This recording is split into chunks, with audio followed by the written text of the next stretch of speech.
Za mnou vidíte BMW E30 1.8, 85.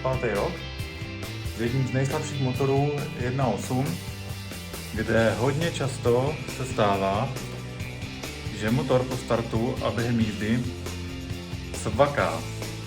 Tenhle problém se dá řešit dvěma způsoby. Dnes si ukážeme i jeden z nich. Za nepříjemným svakáním stojí takzvané hydroštěly.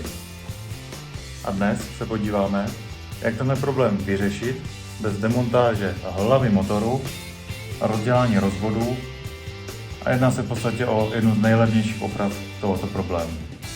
Tak uvidíme.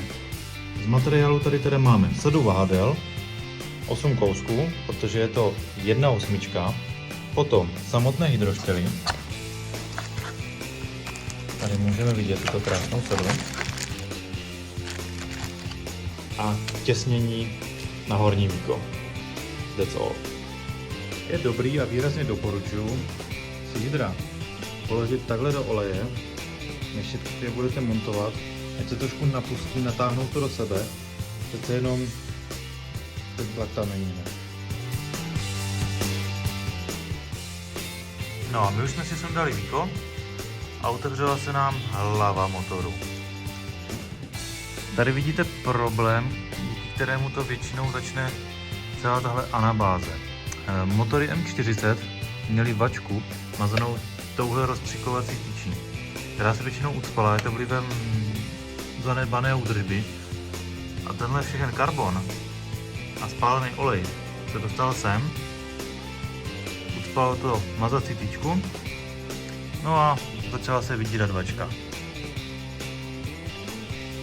Můžete vidět třeba zde.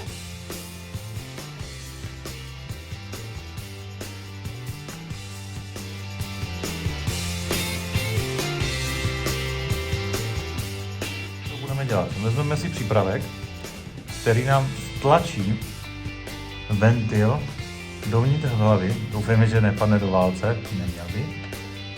No a po tlačení ventilu dolů vyměníme vahadlo a pod vahadlem se nachází oný hydroštel. OK, jdeme na to.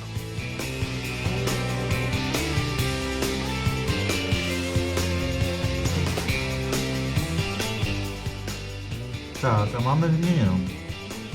Teď to jenom složíme, nastartujeme a uvidíme, jestli to pomohlo.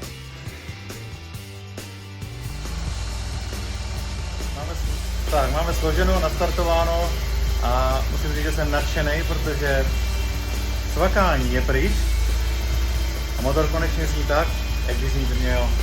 Takže paráda.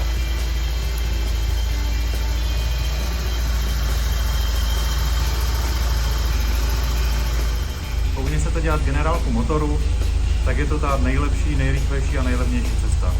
Tak jo, díky za pozornost a uvidíme se u dalšího videa.